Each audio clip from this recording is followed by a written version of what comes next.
Hey. Hey, you. Yeah, I'm talking to you. Millennials. Yeah. Focus on me. Eyes up here, y'all. I see you scrolling at 2 p.m. in your PJs, plotting how you're gonna afford your crippling avocado toast addiction and pondering about what industries we're gonna tank and defund next. Thinking about back in the glory days when Bill Gates was handing out Microsoft stock like mono at a basement party back in '05. And we stacked our Apple shares hand over fist while they were cheaper than Bodega coffee. Huh? It wasn't Puerto Rican, bro. Wait. Selena went Puerto Rico. That's me. I'm fucking up. Whoa. Beady, beady, beady, beady, beady, beady, beady, beady, beady, beady, bum. My bad. Baby, this sour diesel got hands. You right. That couldn't be us, because we were too busy catching back shots from the boomers before Miranda parted her Puswacha and pranced along McDreamy's sideburns. In the wake of 9/11, President George W. Bush and his administration acted swiftly to expand government surveillance powers, but the measure was almost instantly controversial. The terrorist organization Al-Qaeda coordinated 4 attacks on major U.S. landmarks. In total, 2,996 people were killed on 9/11. It was the most fatal attack on U.S. soil since Pearl Harbor. In response, President George W. Bush and his administration proposed a new law called the USA Patriot Act, or the Uniting and Strengthening America by Providing Appropriate Tools Required to Intercept and Obstruct Terrorism Act. The Patriot Act received overwhelming bipartisan support from Congress. On October 25, 2001, the USA Patriot Act was signed into law without any amendments. For a bill that passed so quickly, it was very long and very dense. Few lawmakers read it in full before they voted for it. The law was also full of controversy and quickly became the subject of a lot of criticism and debate. Many went so far as to call it unconstitutional. One of the tools that the Fed has at its disposal to control the economy is the interest rate. When the economy is rising too fast, the government intervenes and raises interest rates to stop the flow of capital into the market so that the economy doesn't turn into a bubble. Because high interest rates means borrowing money becomes expensive, which means less people would borrow money, which will result in less spending. And vice versa. That's known as monetary policy. So back in 2000s, when the dot-com bubble burst, the stock market lost almost $5 trillion of market cap. The economy was in a recession, so the Fed lowered interest rates from around 3% to 2.5%, then to 2%, all the way down to as little as over 1% to encourage everyone to borrow money and spend in order to get back the economy on its knees. Everyone else is watching, and they're seeing these big negative numbers, and their confidence gets affected. They are ping-ponging back off each other. People are seeing this, and those memories of fear are coming back. Procter and Gamble. Procter's trading at 60. What the heck is going on down here? I don't know. All of a sudden here, we started hearing screaming, buy, buy, buy. Right now, we're sitting down 875 points. We've now broken Dow 10,000. The Dow Jones Industrial Average dropped more than 900 points. The market didn't work. It broke down. The machines broke down. Fear came back into the market in a very big way. But Occupy Wall Street, which started 10 years ago. Back then, hundreds of protesters took over Zuccotti Park in lower Manhattan and marched to the financial district. The movement would last 59 days, but its ripple effects would stretch for years. Here's CNBC's Leslie Picker. In the shadows of the financial crisis, between the skyscrapers of lower Manhattan, Occupy Wall Street began. Triggered by a single tweet, September 17th, Wall Street, bring 10. Then came the catchphrase, the fight, the encampment, and the clashes. The fall of 2011, a perfect storm for the Occupy movement. Anti-government protests across the Arab world. Stateside, the economy was ravaged, marked by bailouts instead of jail time, and an iPhone in seemingly every pocket. 1 decade ago, it's estimated that 1,000 protesters flooded the streets to rally behind a common enemy, Wall Street. By the time we exited college, that place society insisted we go to secure our future. That place everyone demanded was essential. Otherwise, we'd be nothing more than real hope and a junkie. The The same society that insisted the soul-crushing student loan debt that we strapped on our backs was a offer he can't refuse. Nevertheless, by the time we graduated and stuck our toes in the wade pool of adulthood, nothing was the same. The powers that be continued to consolidate power, money, and influence. Many of the rivers and the lakes that we were used to, the same rivers and lakes that we were told would be essential to our success in life and in adulthood, have been hijacked, aqueduct, and drained right into the pockets of the wealthiest human beings on the planet. Literally. Let's take a look at the United States M2 supply. That's the total supply of our money, including cash, checking, savings, investments in total. In January 2000, the M2 stood at about $4.7 trillion. Compare that today, where it's ballooned upward of 370%, stationing at $22 trillion. That sounds all fine and dandy until you also account for the fact that from 1989 to 2022, total U.S. family wealth nearly quadrupled from about 52 trillion, inflated for adjusted 2022 dollars, to 199 trillion. Yet, median household net worth barely budged. I wonder why. It's because high net worth individuals, that's individuals with more than $1 million in investable assets, saw their aggregate wealth grow from roughly 41.4 trillion in 2000 to $208.3 trillion in 2022. Their share of global wealth rose from about 40% to nearly 50%. They own 50 cents for every dollar that exists on the planet. Imagine somebody gave you $10 and somebody else just get the other half, girl. Like, that's how bad it is. Nearly half of all wealth now sits in the pocket of the very richest 1% of adults. There are about 8 billion people on the planet. So let's do the algebra. That means 80 million people control half of the entire world's wealth. 80 million people control the majority of the wealth when there are 8 million people that it could be divided amongst. And if we include the next 9% top earners, then about 800 million people hold 82% of the global wealth. Baby. All right, Dooley, so what's with the long introduction and all the charts and graphs? Well, Seeester. I guess you could say I'm a little pickled now, and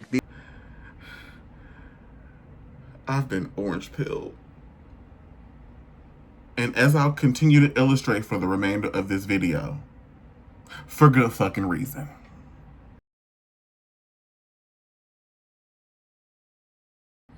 In 1971, conservative Republican fave, no, not her. No, not her either. The other one.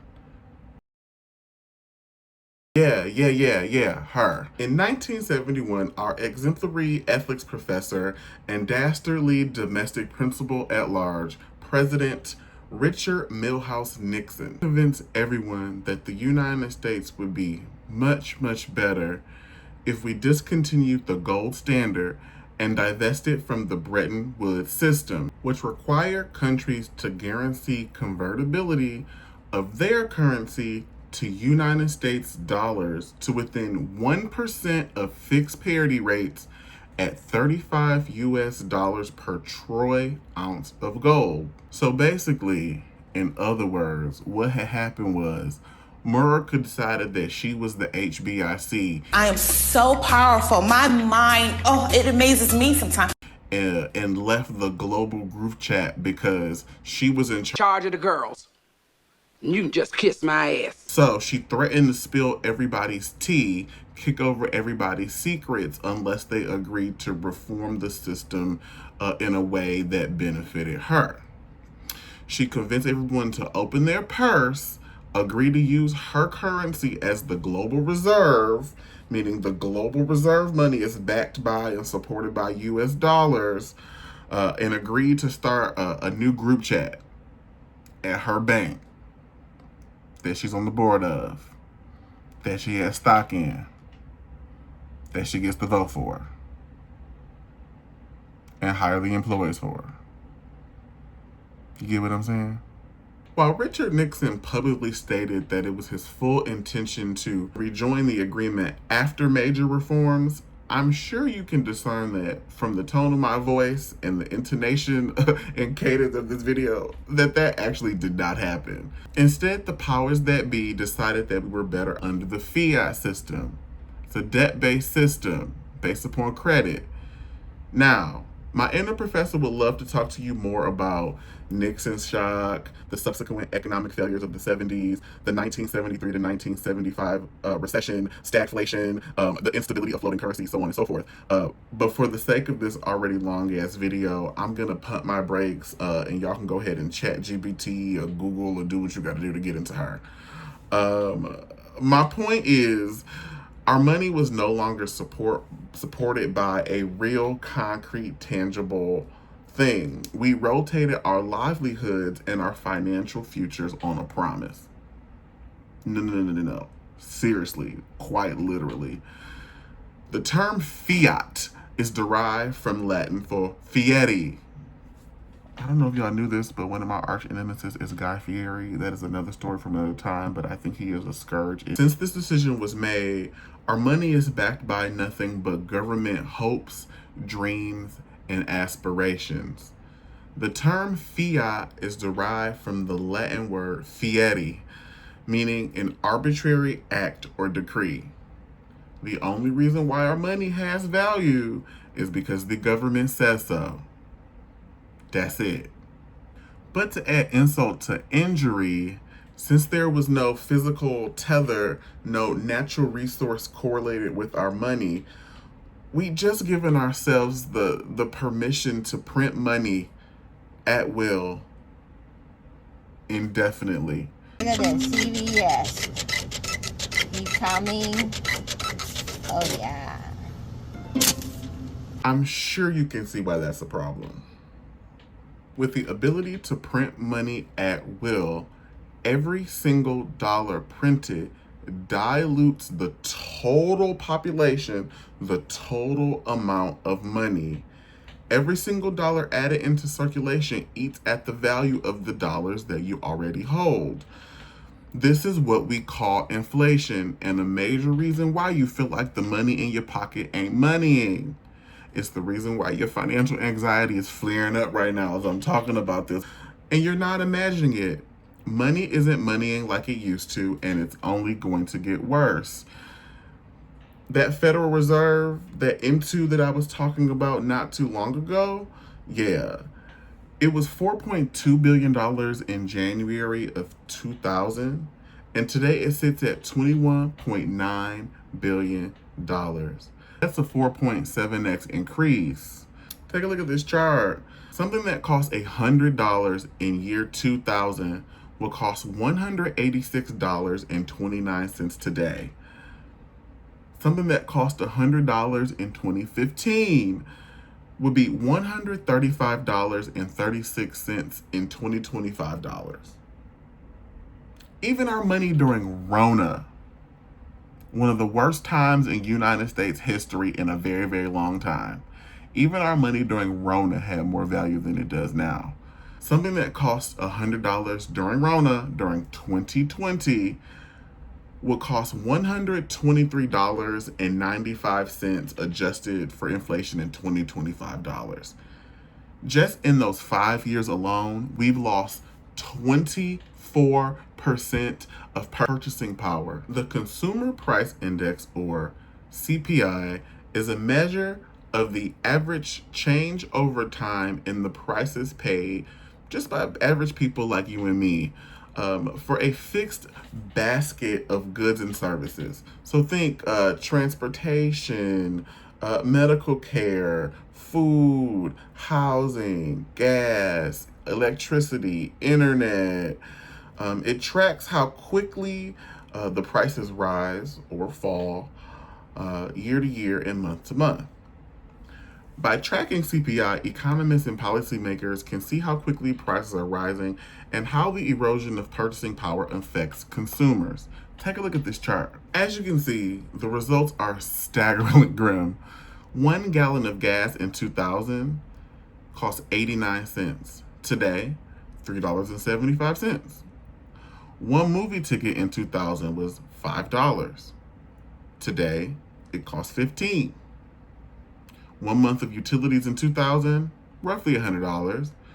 Today, that same item will cost you $250. 1 month of groceries in 2000, about $300. Today, $650. But honestly, I think these values are skewed towards smaller and mid-sized locales because the way New York City is set up, baby, I'm about 1.5 checks from starting an OnlyFans and showing. And since we're spilling tea, let's acknowledge the other DQ in the room. They even said in the interview, I was saying stupid things trying to fit in. So how did that turn into me being transphobic and racist? No, not her. Racism is the B plot for this story. We'll come back to her another time. But, oh, listen. They're calling her now. Coming to the stage, the name on everyone's list. The lifeline of everyone's existence because white people said so. Our dummy mommy, reminding us of her trademark, the paywall of life. Coming to the stage, Miss Compensation.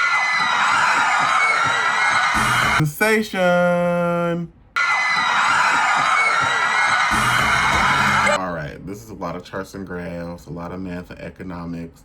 But if we take this and mix together all of these elements, it helps to illustrate my point just a little bit more clearly. The average change over time in the prices that you and I pay have skyrocketed. Essential costs and inflation have grown roughly 2.5x since 2000, while median incomes have only grown approximately 1.8x. The CPI climbed to about 186 in 2025. That's 186% higher than levels in year 2000. Yes, everything is more expensive. That student loan debt is still sitting on your neck. You don't have time for another job, and your rainy day fund can barely cover a bad weekend cold. Baby, this is the millennial vice grip. You're damned if you do, you're damned if you don't. So what do? Evolution is a fact, not a theory. It really happened. If you take a look at Darwin, you see a case. Actually, I think the answer is quite simple. Which will create enormous, exquisite order out of chaos, given enough time. If we thought the universe was only 6,000 years old, there is not enough time, and evolution is nonsense.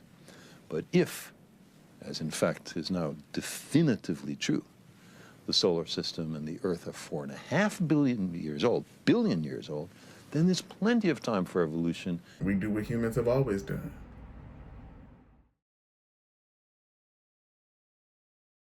We do the one thing boomers are afraid to do. We evolve, or we die.